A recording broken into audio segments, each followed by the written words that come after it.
Sometime later in this century, the university will celebrate its 1000th birthday. A millennia after the invention of college, institutions of higher education are facing critical challenges. The cost of education is spiraling out of control while students become increasingly disengaged from learning. It is becoming clear that the edifice of higher education is beginning to show its age and needs to be completely redesigned for the information age. University 2.0 needs to be established. The first modern university was established in Italy in the late 11th century. Other universities soon followed, in Oxford, then Paris, then rapidly throughout the rest of Europe. This woodcut from the 14th century shows a university classroom in a medieval university. At the front of the room, behind a podium, the instructor reads from a textbook, sitting in a position of authority. Students in the first row copy their notes by hand. In the back, students are sleeping, talking, and doing the crossword puzzle. Before the invention of the printing press in the 15th century, this model for passing on the knowledge stored in books made great sense. The cost of one book was about that of a farm. However, as this collection of images shows, and any student knows, neither the passage of centuries nor the incredible advances in man's ability to copy, store, and transmit information has changed how professors teach and how students learn. Does a model of education based on copying books by hand work in a world of free, instantaneous access to information? Many think not. But, as yet, no consensus on what to replace the current model of education with exists. This video explores one alternative.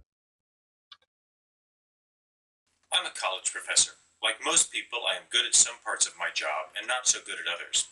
Soon after I started teaching college, I realized that my students weren't learning very well. I first thought the blame lay with me, but I always got pretty good teaching evaluations compared to other faculty in the department. I then went through a brief period of blaming the students in the high schools, but unless I was willing to take on the entire education system and our culture, this was an exercise in futility and despair.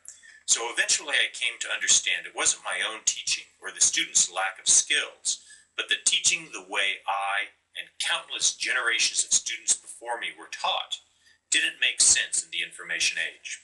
I, like many other faculty, struggle to understand the changes the internet has brought, changes that are slowly eroding the foundation of higher education. But, like Pandora's box, there is hope. Over the last several decades, there's been a quiet revolution in our understanding of how people learn, and thus, how we teach. While there is still a lot to discover, several things are well known. Matching how you teach with what you want students to learn can drastically improve learning.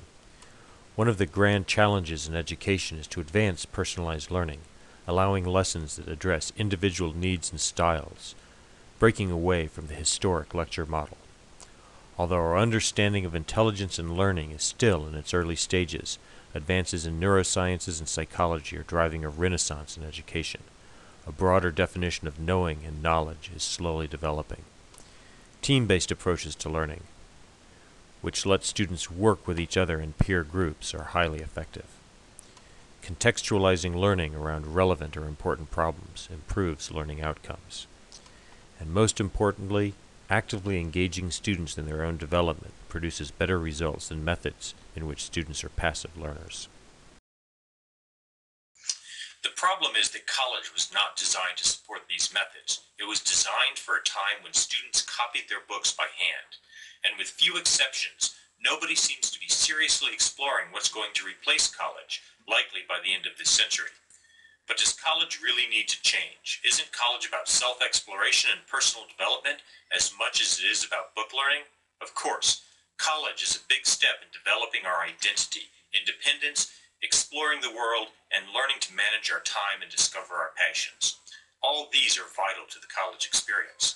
But despite the increasing emphasis being placed by society on college preparing students for careers, universities do a rather poor job of developing students' passion for a discipline or students' professional identities. While we faculty lament that today's students are not like us, the truth is the world has changed beneath our feet. What made sense in a time when information was a valuable commodity no longer works in a wired world.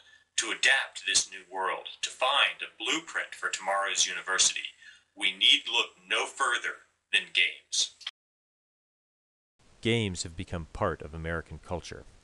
The Pew Foundation has supported research into electronic gaming, and the results show that perhaps more than any other aspect of our society, we are tied together by games. Most adult Americans play games, women almost as much as men. Not surprisingly, the younger you are, the more likely it is that you play games. And games cut across racial, economic, and other strata of our society. For teens, games are ubiquitous, and most teens enjoy a broad range of games. Clearly, games provide an indefinable something that many people don't find in the modern world. Given the popularity and impact of games, particularly for college-age students, there has been a considerable effort made to make educational games. While this is a great idea with a lot of potential, using games in a traditional college program is not going to address the real problem of the structure that is fundamentally flawed for the information age.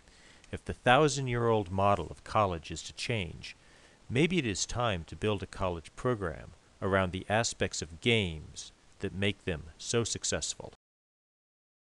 Now we are in a mythical but virtually real place called Azeroth that is home for the popular computer role-playing game World of Warcraft, or WoW. This is one of my characters in World of Warcraft. For me, it's an easy world to exist in since WoW draws deeply from the tradition of role-playing games, a tradition that has deep and fundamental lessons for how to change how we educate students. But before we make the case that college has a lot to learn from games, let's put this one game in perspective. A lot of people play World of Warcraft. For those who don't, the popularity of the game is mind-boggling. At the time this video was made, there were over 6 million active players in this one game. The population of active players ranks as the 35th largest city in the world. The virtual area of Azeroth is 2 or 3 times the size of Washington, D.C., about 150 square miles. I teach engineering in college, and there are 15 times more people playing this one game than all of the engineering students in the United States. Why is the game so engaging, and what can college learn from role-playing games?